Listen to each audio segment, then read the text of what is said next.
За подобар бизнис, подобро домување, но и за подобра екологија, поздрава животна средина и почист воздух. Ги покренавме процесите кои најпрви значеа подготовка на студии, акти, планови и документи. Затоа што кога дојдовме во владата, ништо од ова што е многу комплексно го немаше. И започнавме со конкретни акти и постапки за комплетна гасификација на земјата. Тоа не беше ни малку лесен, ниту пак едноставен процес. Но ние го споведовме и работиме конкретно на терен. Фактите говорат дека споведуваме мерки и проекти кои значат интензивна изградба на националниот гасоводен систем, изградба на дистрибутивните мрежи, но и план за изградба на интерконекции, поврзување. Дозволете накратко да подсетам, но и да известам за нови позитивни придвижувања на полето на гасификацијата. Прво, во тек е завршната фаза на изградбата на магистралната делница Клечовце-Кумановско, Штип, која можам да објавам дека ќе биде готова до јуни 2016, односно следниот месец. Со него, природниот газ е достапен за граѓаните и индустријата во Штип, а малку подоцна со изградба на соодветни краци до Свети Николе и до Велес. 3 значајни градови во Македонија ќе добијат газ. Второ, обезбедени се сите финансиски средства. Склучен е договор за финансирање со меѓународните финансиски институции, поминат е на парламентот, подготвена е неопходната изведбена документација и во финална фаза е постапката за избор на изведувач за изградба на магистралниот гасовод од Штип до Неготино, кој е во должина од 36 км, и можам да објавам дека овој гасовод по отпочнувањето со градба ќе биде целосно завршен во 4-тиот квартал од 2017 година. Трето, исто така можам да објавам дека најдосна до првиот квартал од 2017 година започнуваме и со изградба на магистралниот гасовод Неготино-Кавадарци-Битола, како логично продолжение на гасоводот Штип-Неготино, и оваа делница е долга 92 км. Значи обезбедување на природен газ за Кавадарци, за Прилеп и за Битола. А се планира да биде готова во период од 2-3 години од почетокот на градбата, односно некаде до јули 2019. И тука подготовките се во двабока фаза, односно во фаза на барање на изведувач за извршување на работите, односно за градба на овој гасовод. Со други зборови, тендерот е отворен и следува јавното надавање. Четврто, во финална фаза е и постапката за избор на изведувач на изградбата на магистралниот гасовод Скопје-Тетово-Гостивар, со должина од 76 км, откако преходно се обезбеди финансирањето и се изработија сите потребни студии и проекти. Во текот на ова лето е предвидено да започне и самата изградба на терен, затоа што тендерот е веќе во тек за барање на изведувач на работите, а гасоводот ќе биде изграден во период од 2 до 3 години. Исто така некаде до средината на 2019, што значи природен газ и за целиот Полошки регион. За изградба на гасоводите од Штип до Неготино, од Неготино преку Кавадарци и Прилеп до Битола, и од Скопје преку Тетово до Гостивар. За овие 3 магистрали на примерен гасовод ќе бидат инвестирани вкупно 90 милиони евра. Средства кои ќе имаат голема додадена вредност, значајно влијание на економскиот раст на државата и во нови работни места и вработувања. И ова е првата фаза. Паралелно додека овие примерни гасоводи се градат, ќе започне проектирање за втората фаза, меѓу кои е и Битола, Охрид, Гостивар, Кичево и повеќе други делници низ целата држава. Значи, овие 3 делници се во фаза на барање на изведувач, барање на компанија која што ќе ги гради.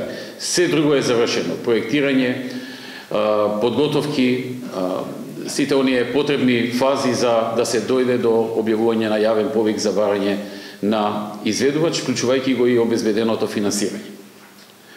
Исто така ги интензивираме активностите за интерконекции, поврзување со соседните земји, со цел обезбедување на интерконективни гасоводи Македонија-Грција и Македонија-Бугарија, во смисла на втор крак кон Бугарија во југот на Македонија помеѓу Струмица и Петрич. Оно што е многу значено е дека паралелно работиме на изградба на дистрибутивните мрежи на природен газ, со што ќе направиме директна негова достапност до домаќинствата, индустријата и стопанството, како и јавните установи.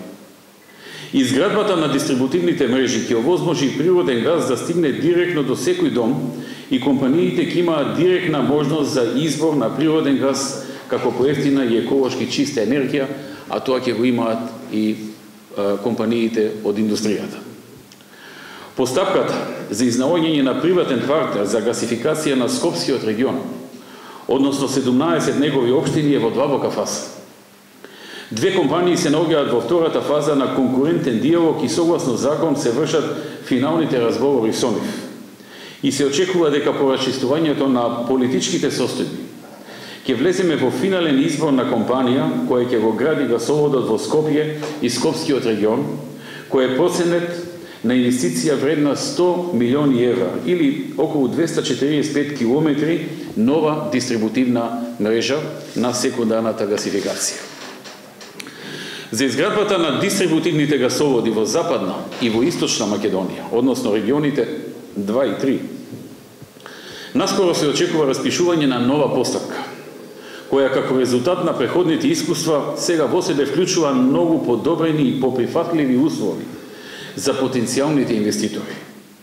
Со оваа постапка ќе бидат офатени 36 општини во Источна и 26 општини во Западна Македонија. Придобивки од гасификацијата ќе има стопанството преку поевтиниот енергенс, кој ќе ја подобри конкурентноста на производството, на крајниот производ и извозот на производи во странство, развој на нови предпријатија и нови индустријски гранки. Придобивки од гасификацијата има и за граѓаните, и тоа директно преку намалување на нивните сметки, и тоа за 7% поевтинување за оние кои се греат на дрво, поевтинување за 35% за оние кои сега се греат на струја и поевтинување за над 50% за оние кои користат друг вид на течни и тврди нафтени горива.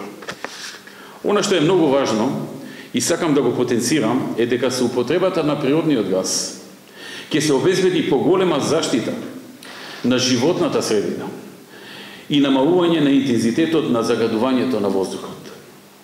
Студиите за заштита на животната средина покажаа дека најголеми загадувачи се потрошувачите кои користат огревно дрво.